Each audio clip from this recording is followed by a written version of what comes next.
Hallo, ich bin Kevin. Ich bin geboren in einer Familie, die stets gegen finanzielle Not und die Herausforderung der Wohnungslosigkeit zu kämpfen hat. Oder hatte er. Meine Jugend war eher ständig geprägt von Umzügen und der Suche nach einem Zuhause. Denn wir sind halt sehr oft umgezogen. Aber dennoch hat es uns sehr gestärkt, was unsere Familie angeht. Also wir haben sehr coole Sachen beigebracht bekommen von unseren Eltern, wie Zusammenhalt, Liebe und den ganzen Kram halt, auch wenn es finanziell gerade nicht so gut stand. Meine Kindheit war ein Wirbelwind aus Veränderungen. Eine Zeit lang lebten wir bei meinem Opa, aber eines Nachts mussten wir gehen. Zumindest war ich noch klein, ich habe das nur aus Erzählungen so mitbekommen. Also ich war, weiß nicht, 1 Jahr, 2 Jahre. Und ja, also was ich so erzählt bekommen habe von meiner Mutter und von meinem Vater, war so, dass sie das, was sie noch hatten, mitgenommen haben und dann Unterschlupf in einem Nonnenhaus gefunden haben. Zumindest meine Mutter. Mein Vater durfte nicht mit, aber der konnte halt, glaube ich, bei meiner Oma leben, also bei sich zu Hause.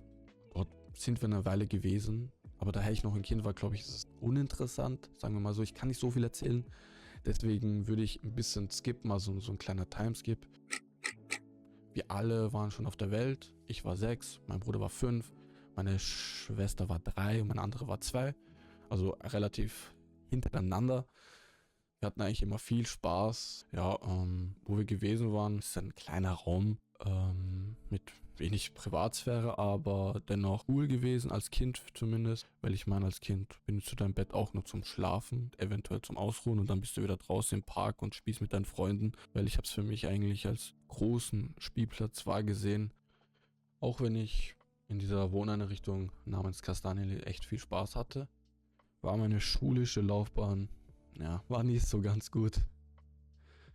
Denn ich bin mit 6 halt eingeschult worden, aber irgendwie war die Schule noch nicht so für mich. Also ich war im Nachhinein betrachtet sehr kindisch, aber natürlich hatte ich auch eine Lernschwäche und meine Mutter kam dann einmal auf die Idee, so, dass ich möglicherweise in eine Sonderschule gehöre, nicht wegen meinem Verhalten, sondern einfach, dass das Lernen auch angepasst wird.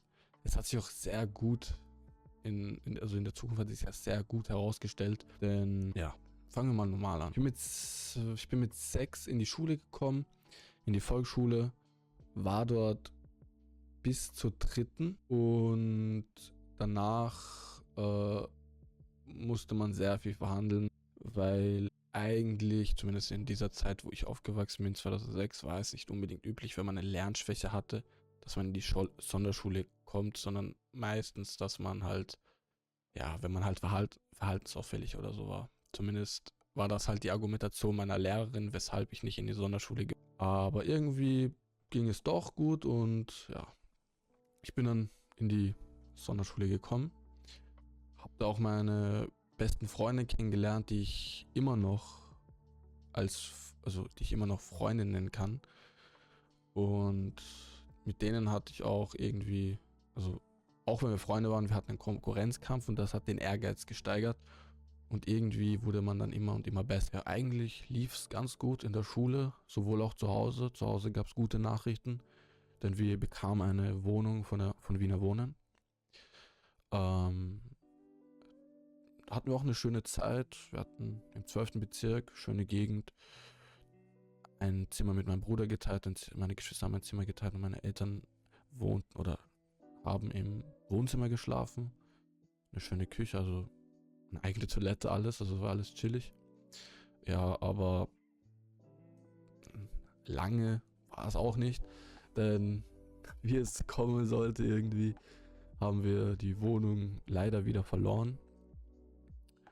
Als Kind merkst du gar nicht so, was eigentlich so passiert im Hintergrund. So deine Eltern, also die Eltern schauen ja so gut wie möglich, dass man nichts mitbekommt. Aber dann gab es so einen Fall, wo ich mir dachte, okay, wow. Da bin ich aus meinem Zimmer oder so gegangen, auf einmal sah ich meine Eltern, oder sah ich auf jeden Fall meinen Vater das erste Mal ein bisschen weinen. Und das anscheinend ein Dings bekommen, also wir hatten einen Zettel bekommen, wo drauf stand oder so, dass wir ausziehen müssen. Und ich bin mir nicht sicher, ob das irgendwie so chronologisch zusammenhängt. Zumindest war das für mich irgendwie alles schon sehr schnell, es hat sich alles so zusammengehangen. Kam Bauarbeiter, zumindest, zumindest so habe ich sie als Kind so gesehen. Und es hat sich halt herausgestellt, dass es eine Delogierung war. Und das Blöde ist halt so, wir mussten in die Schule. Bin dann in die Schule gegangen. Ich wusste nur eine Anweisung, ja, meine Mutter und mein Vater meinten, wir treffen uns Bahnhof Meidling, also früher hieß er Philadelphia Brücke, bei McDonald's oben, und dann schauen wir weiter. Also ich in der Schule gesessen, keine Ahnung gehabt, was passiert. Ja, endlich war die Schule aus, endlich konnte ich zu diesen vereinbarten Treffen gehen.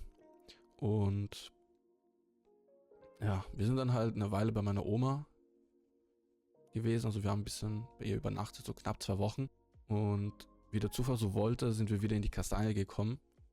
Also mich hat es, glaube ich, nicht unbedingt gestört, weil ich gute Erfahrungen hatte mit der Kastanienallee. Und ich fand es sogar am zweiten Mal besser, weil ich erstens älter war. Ich hatte mehr machen. Ich konnte alleine raus, mit Freunden raus. Und wir wurden, also die Kastanie wurde auch komplett renoviert. Also wir waren im Erdgeschoss und ja, war ganz chillig. Ja, und haben dann halt uns hier ein bisschen eingelebt. Also war eigentlich ganz angenehm. Nach 1,5 Jahren knapp sind wir dann in die Anstraße gezogen. Aber da werde ich jetzt nicht so viel erzählen, weil wir da ein Jahr gewohnt haben. Aber das Coole ist, wie wir die neue Wohnung bekommen haben, war sehr spannend. Überhaupt für mich, also wahrscheinlich auch als Kindersicht sehr cool. Irgendwann kamen zu uns unsere Betreuer und meinten, ja, ein Fernsehteam will euch interviewen. Irgendwie ein Privatsender. Leider finde ich nichts mehr. Ich hätte da Ausschnitte gezeigt, aber ich habe das ganze Internet durchforstet und also ich habe nichts gefunden. Und zwar wollten sie einfach über eine Familie drehen, in ihren Alltag und ihre Probleme. Und ja, wir wurden da einen Tag begleitet, was wir alles so getan haben, was wir bewältigen, wie wir leben. Und es war echt spannend. Am Schluss wurden wir dann alle noch, also wir alle interviewt, und dann haben wir noch 5 Euro von den Kameramann bekommen. Ja, und dann haben wir uns halt verabschiedet. Und dann irgendwie nach 2 Wochen oder so haben wir dann eine Zusage zur AGE bekommen, im 16. Das war dann wirklich, wir sind ja seit 12 Jahren im 12. Bezirk und jetzt ziehen wir in einen kompletten neuen Bezirk, und das ist auch schon krass. Ich blieb halt noch in der gleichen Schule. Und meine Geschwister alle, die haben Schule gewechselt, die sind aber auch alle in die Mittelschule gekommen. Und ja. Ja, 2012 im 16. Bezirk, unsere ersten Jahre waren halt Eingewöhnungsphasen, weil wir, also zumindest ich, den 16. einfach nicht kannte. Ich war mein Leben lang im 12. Und ja, die Zeit, die verging und verging und verging. Ja, auf einmal 2016, 2017. Auch sogar der längste Wohnort, was wir hatten. Also von 2012 bis knapp 2024. Dennoch bin ich schon 2018 ausgezogen zu meinem Opa. Erstens, weil wir ein total gutes Verhältnis hatten. Und natürlich auch, weil meine Eltern noch Sozialhilfe bezogen hatten und ich meine Lehre begonnen habe. Ja, war es halt ein bisschen blöd, dann wäre das halt angerechnet und theoretisch jetzt das, was ich verdient hätte, hätten meine Eltern dann weniger fürs Einkaufen und was auch immer, halt einfach fürs Leben. So hatten wir dann den Plan gehabt, und ich war auch sehr oft bei meinem Opa. Ich hatte mit 10 schon den Schlüssel. Also das Verhältnis und so war auch cool. Ich hatte mein eigenes Zimmer. Also das war auch, ich hatte richtig viele Vorteile. Und ja, die Jahre vergingen. Ich machte meine LAP fertig. Das war am 24. Oktober 2022. Da habe ich mein LAP fertig gemacht.